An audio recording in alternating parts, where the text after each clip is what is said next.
तो नमस्कार साथियों, आज एक ऐसे मुद्दे पर बात करूंगा। जस्ट 2 दिन पहले की बात है। भारतीय जनता पार्टी के प्रवक्ता ने लाइव डिबेट में बहन कुमारी मायावती, जो बीएसपी की राष्ट्रीय अध्यक्ष है, उनके लिए जिस तरीके का संबोधन किया, जिस तरीके से उनके लिए कहा, वो कोई एक छोटी घटना नहीं है।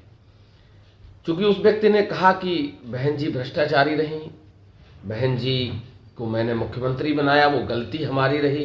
क्योंकि उस समय का राजनीतिक घटनाक्रम ऐसा रहा था कि बीएसपी के राष्ट्रीय अध्यक्ष मायावती जी बीजेपी के समर्थन से सरकार बनाई थी पहली बार। लोगों को लगता था कि जिस तरीके का बयान बीजेपी के प्रवक्ता ने दिया, उससे समाजवादी पार्टी को कोई खास असर पड़ने वाला है नहीं, क्योंकि उनका जो गठबंधन था वो टूट चुका है। लेकिन जस्ट इसकी तरह अगर देखा जाए तो अखिलेश यादव ने जिस तरीके से ट्वीट करके कहा और जिस तरीके से पूरी भाजपा को आड़े हाथों लिया, उसके बाद चंद्रशेखर ने गोंडा में कल कहा कि ऐसे विधायक को, ऐसे प्रवक्ता को जूतों से मारना चाहिए। कल की अगर बात करूं तो कल चंद्रशेखर गोंडा जा रहे थे। रास्ते में पत्रकारों ने जब सवाल किया कि बहन जी को एक सांसद विधायक ने, प्रवक्ता ने इस तरीके से कहा, तो चंद्रशेखर आग बबूला हो गए। चूंकि अगर पूरे समाजवादी पार्टी और बीएसपी के पूरे राजनीतिक घटनाक्रम को, पूरे 30 से 35 साल की जो राजनीति है उसको देखा जाए, तो एक दूसरे के धुर विरोधी रहे हैं। चाहे गेस्ट हाउस कांड का जिक्र बीजेपी बार बार करती रहती है, क्या समय रहा होगा, क्या दौर रहा होगा।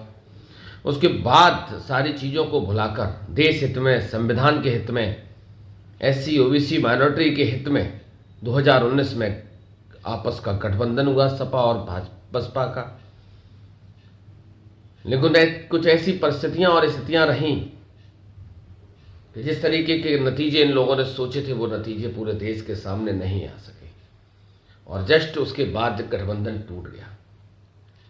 लेकिन अगर अब देखा जाए तो 2027 का विधानसभा चुनाव ज़्यादा दूर नहीं है। 2 साल का समय शेष बचा है और जिस तरीके से बीएसपी की दशा उत्तर प्रदेश में है, चाहे विधानसभा की बात करूं या फिर लोकसभा की बात करूं, विधानसभा में 1 विधायक और लोकसभा में 0 सीटों के साथ बसपा इस समय मैदान में है।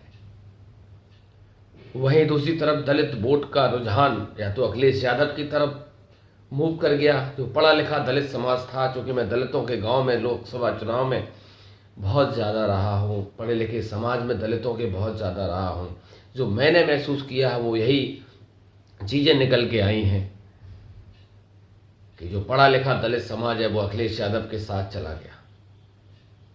कुछ दलित समाज चंद्रशेखर के साथ चला गया, क्योंकि चंद्रशेखर राजस्थान में चुनाव लड़े, मध्य प्रदेश में चुनाव लड़े, वहाँ के जो उनके प्रत्याशी रहे उनको बहुत ज़्यादा मार्जिन में वोट मिले। कहीं कहीं तो ऐसी स्थिति में भी प्रत्याशी रहे, कैंडिडेट रहे कि उन्होंने वर्तमान जो लड़ाई में था उसको चुनाव हरा दिया। क्योंकि राजनीतिक घटनाक्रम पल पल बदलता है। उत्तर प्रदेश की राजनीति पूरे देश के केंद्र बिंदु है। चूंकि सबसे बड़ा प्रदेश है, 80 लोकसभा सीटें, 80 सांसद यहाँ से निकल कर जाते हैं। और यही कारण है कि चाहे भाजपा हो, चाहे कांग्रेस हो, सपा हो, बसपा हो, सबकी निगाहें उत्तर प्रदेश पर टिकी रहती हैं।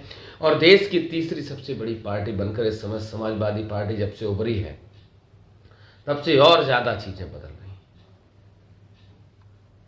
ये कोई छोटी बात नहीं है।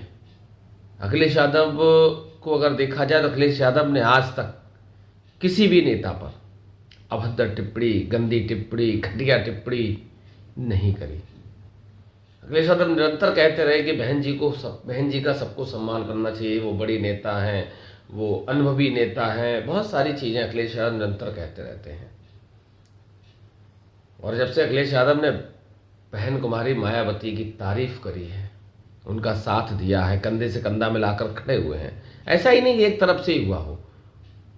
बहन जी ने अखिलेश यादव का धन्यवाद किया, सपा मुखिया का धन्यवाद किया।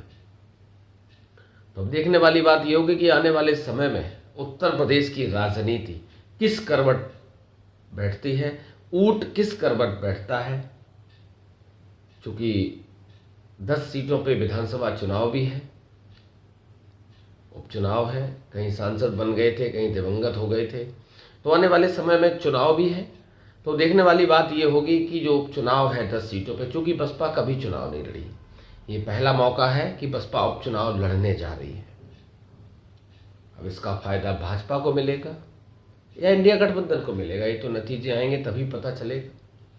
तो लगातार मेरे साथ आप लोग बने रहिए। अगर आपको लगता है कि वास्तविक मुद्दे की बात करता हूँ तो चैनल को सब्सक्राइब कर लेना। तब तक के लिए नमस्कार।